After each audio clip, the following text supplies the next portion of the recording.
All right. I like that you. I like that you have your readers on. Hey, I'm old too. I have readers, but like my I can still go like this and read. Like my glasses, I can't see anything, but I can go like this. Right. So I'm holding out as long as I can. I can see it if I don't, but I figured Mm. I'd try to look smart. 'Cause I know on that last segment I was really No, I mean like. literally on the other segment, you were like really smart. That's the irony of it. All right, what do you got? So I thought this was appropriate. Oh, You, are you going to answer these two? no, Just me? yeah, Well, what if I ask you the same question? no tag backs. You don't have a Uno reverse card. Pull your. You don't know that. I might have one in my pocket. Point it more. Yeah, there you go. Okay, Okay, so you're not going to answer. You're not going to answer these. maybe at the end of the three. Okay, okay, okay. Maybe at the end. All right. So you can ask me one of the three back. Okay, All I'm going to sneak in both, all three of them. right, the first one, and this is I thought was kind of poignant because of the recent events in my life, and the one thing that you wanted to talk about today was the passing of my two fathers. So, what do you think happens when you die? Mm. Man, I really don't know. I think that okay, this is what I think happens when you die. And this is just like off the cuff. I've never like actually said this out loud. I think somehow, your your soul, who you are, is absorbed back into the universe. And then it might come down as parts of other people, it might come down as the same person, but like somehow, especially like I hope like if you're putting out good vibes that that that impact, you know what I mean? Because you think about the people that have come through your life that you didn't realize were gonna like your dads. Like you Mm, didn't realize were gonna have an impact, and then they do, and then there's this whole gratitude thing, yeah, you know? yeah, I agree. In that process, you recognize the good and the bad. You see both sides of the coin, and you are the energy of the universe, and that's a very common theory in the foundation of a lot of spiritual Well, bases. and and when you lose those two gentlemen, it has a long term impact because of the work you did. You Mm, know what I mean? And so like, you know, it's kind of like like who you are, your memory will live on, and whether you want it to be a good people have good memories or bad memories, you know what I mean? Right? yeah, it's your journey, it's your path. You're You get we're all you. we're all on our own journey. This is to choose your own adventure of the real. That's what's so mind blowing to me is that like you have all these choices and then people don't take the ones they only want the things they can't control. They don't want the things they can control. They only want the things they can't control. The more they can't control it, the more they want it, and that's true of a lot of relationships. I mean, well, I mean, Yeah, there's a lot of. Well, I was talking to a friend of mine this week that we were talking about. One of his relationships was based on that dopamine fix of the fighting and the arguing and the getting caught up in that headspace and that combative space of trying to control the other one to be who you wanted him to be. you know, because of who I am, I've been in many relationships like this, but um, we'll just say that not my current one, but maybe the one before it was in a really bad cycle of those things, Yeah. right? And it's wild what happens when you stop participating. Oh, whole nother podcast. Yeah. So I'll just let that mic drop right there. um, what do you think is my superpower? Ooh. I think it's something we talked about, on your podcast, like show surprise. This is after we recorded. Um, that you just yeah, like I don't know, like I would say that you're an empathetic person, right? But I would also say that maybe on some level you're a sensitive person, like loud noises, like needing to be by yourself a lot because Mm, stimulation and stuff like that, right? And I think because of that, maybe I don't know. You're really good at picking up on people's stuff and noticing it, And I think to stuff that you said before, you were really kind of combative to it, and now you kind of lean into the superpower of being able to read and to avoid, like, I don't want to say passive aggressive traps. Swords flying at you, just watch them go by Yeah, like yeah, the like Matrix, like it 'Cause is. they still come. I mean, I get them at work sometimes. I'm just like, nope, not mine. Yeah. Well, it's crazy. Like that's what a great analogy, right? Like when you really slow yourself down, the things that come at you are just like whoosh, in slow motion, and you're like, well, I can just go like this. I mean, and it's a weird analogy, but that's how it feels a lot of times in my mind because I don't say so much of life is predictable, but like there is the same grind, the same things, the same traumas, the same surprises, the same. I mean, it's just that just happens in life, and they always cycle and repeat. And sometimes the choices you make which ones the direction you're gonna cycle in. The choices you make, Well, that's a great spot because one of my tattoos is as above, so below. And the universe above is full of patterns. And you can see the wings on the universe where it has undulations. That would be, the same spot on a record going around and around. But that's also at the cellular and nuclear level is those same repetitive patterns where things are going to happen repeatedly. And I've seen it often happen in my life where things happen repeatedly. Okay, I'm paying attention. I'm going to put wheels on my house. Yeah, I see your pattern, God. I see your pattern, universe. I see what you're giving me the same stuff. I want to make different choices to have a different outcome, to align myself in a better space. But those are crazy thoughts, right? Those are crazy thoughts. Yeah. Right. Those are crazy thoughts. But they're not crazy thoughts. Oh, it's not always a crazy thought. A lot of it is sometimes when you're manifesting things so big.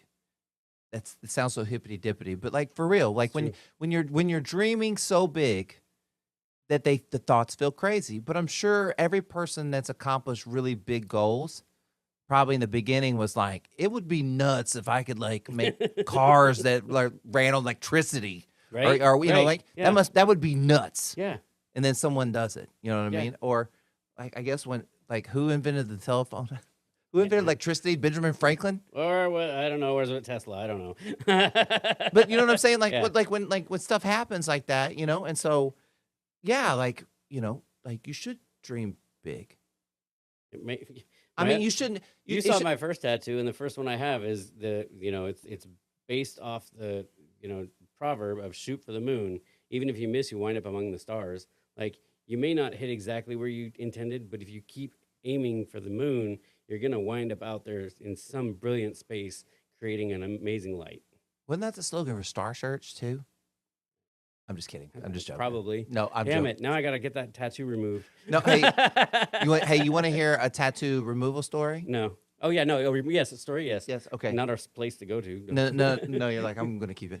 Thank you. I could. Okay, so first of all, my first tattoo I ever got was a Superman symbol, and around the outside it says, "Oh, it's so embarrassing." It says, "Life brings change. Only the strong rise above." And I thought, this is the only tattoo I'm ever gonna get. And then we're here. But here's one of my tattoo fail stories. I have a 6-shooter like on I my remember waist. when you got that one. Yeah. Right. Okay. And in the handle, it looks like it's carved in like "I'm your Huckleberry" from Tombstone. Right. Okay. But the line is not "I'm your Huckleberry." That's not the line. Oh shit. Right. He says something else. I forgot what the line is. And so like now, like everybody knows it's like everybody says "I'm your Huckleberry," but that's not the actual line in the movie. And I was like, well, son of a damn it. Yeah. I feel that one. In my heart. Sorry, man. Yeah, it'll be all right. This is not a Chinese proverb. I mean, but that you don't know the true meaning of. You're like, well, like I was. It says brave. It says chicken. Hey, I don't know if this girl was messing with me, But I was in an art class one time, and this girl was Asian, and she looked. I have a Chinese kanji on my arm. I think it means respect. I don't even know. I don't even know what it means. No, it means destiny. It definitely means. Well, Destiny. well, she told me it meant bedwetter. And I'm not even making that up. And I was like, she goes, well, in Korea, like another. And I was like, what? And I looked it up, and like I think yeah, in another language it means something else. But I was just like, oh, and that's like why I did that is because there was this basketball player at the time, and he had like giant, and I was like, that looks so cool. But neither one of us are Asian. Well, he might be, but like I'm not. You know. Did you have a third question, or did you ask them all? I do. And Or do you have your own? Do you have any of your own? I'm gonna ask you one of my own, and I'm gonna preface it a little bit because it's a little bit of a heavier topic.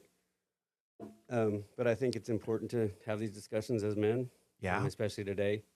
Um, so, and I'm an advocate for veterans' mental health stuff and men's general mental health stuff. Because you're right, there were times you should have been concerned, and I was concerned, and I've had a lot of people who not even want to be around me because they're like, "You're not going to be around. Why do I want to be around?" It wasn't that I had any ill intention on myself, but there were times when I was kind of being a little bit of a jerk to make you, you know, reach out a little bit. I was kind of crying for help a little bit. So, in light of that, I think the last question I'd like to ask is, in those times, why didn't you call? Why? Like when you were struggling, why didn't When I you were call? concerned about me and you knew I was in some Well, somewheres, well, somewheres and sideways, well, to your point, because those calls well, mean a lot. okay, They mean a lot. 100. So to your point, like one is as much as maybe appeared that like I had all my stuff together. Like I mean, I was going through my own separate hell. You know what I mean? But two, like some of our interactions have been so negative Yeah. that I was just like, well, fuck, man. Like, you know what I mean? I'm trying here. Like, I'm trying. Is that And me it's just, bringing it down? yeah. And it was just like, man, I felt like no matter what I did, you had a problem with it. Okay, yeah, You know what I mean? And I was just like, and so I was like, well, what else am I supposed to, what else do I do? right. You know what I mean? And so it made me, but also I think that if we were talking about now, like who I am now, Yeah, like it would be easy like to know like now I was to also say this, you're not necessarily one to tell people that you're struggling or shit's going on or like like I'll find out after that's fair. I'll find out after you have cancer that you had cancer. I mean, oh, I'm done with cancer, but I had it. You're like, what the fuck? Yeah, I had a stroke. Wait, what? You know what I'm saying? And so there's a level of like That's on me. That's well, on but me. back to what we talked about on the podcast. Are you your dad? Is that your dad? Is that the guy that, hey, I don't want to tell you things and stuff? No, no. That Is was it not a no. retaliation? My father and I had the most open and honest communication. The not being able to tell anybody anything was the women in my family. Oh, My mother against my sister against my mother against my stepmother against my sister, my stepmother against my stepmother against me. There was a lot of don't light fires. Navigate to where you can put fires out. yeah.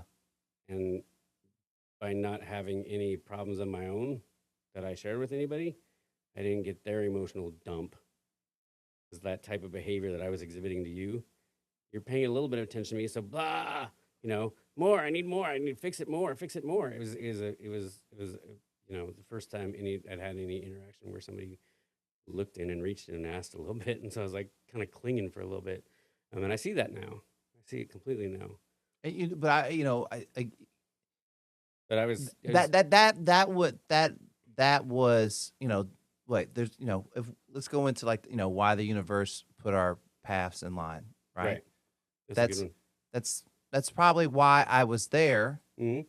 It's what I wanted to do, but I hadn't fixed my fucking shit yet. So like, how am I supposed to help Brian when we had when that, I'm like drowning over yeah, here? It's yeah. like it's like two blind men like running a race. We had that conversation before, and I was like, oh yeah, duh. It's not all about me. It's not stupid. And then but I was already on the better side. Yeah, And, and you know, and and there's even when you weren't technically there, you were there.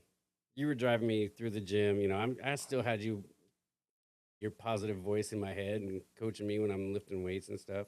So our connection and our spirits were still there. And even being mad at you, I could be pulling positivity out of you.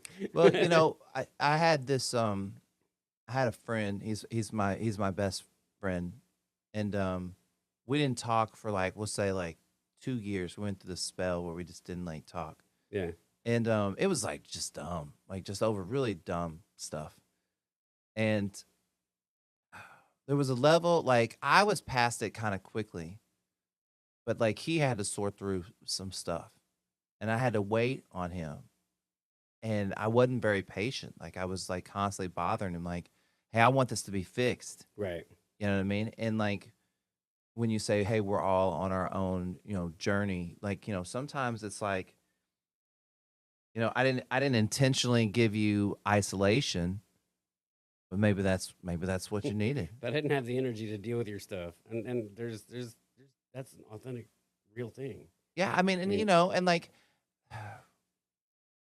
every you had your own things going on, and taking on a toxic relationship, friendship like that, it's very draining. You didn't have a cup to share with, and that's what I learned now from that is, you didn't have a cup to share with, so you couldn't you and like my dad's, they couldn't be who I wanted them to be. They're just who they are, Mhm. and I can't expect them to be anything else. And I was, and that's wrong on me. Well, I think And I've learned a lot in learning to fill my own cup before I can give. no one wants your backwash. Amen. You know what I mean? If Tell you me about your problems. Tell me about your successes. Yeah, you're not filling your cup and just dumping backwash on people, Right. and so, Yeah. you know, that there are times where I've gone to Aaron and I go like, "Look, I know that we're tight on time right now and things, but like I need to go just be out of this house for 2 hours. I need to go do my gym stuff or whatever, right?" And she's like, "Yeah, okay," like and like gives me she grants my request, Yeah. but then that keeps me solid for days sometimes, and I really don't take those times for like granted, Yeah. and that's what it is really about, like taking care of yourself, right? Being the best for yourself, Yeah. like showing up for yourself, because like ultimately it's going to dictate the interactions you have with people. You're in your own video game in your own world. You decide what your health meter is. You know And, what I and mean? Like, and you control the amount of drama you have in it. No, it's all these people blowing up around me.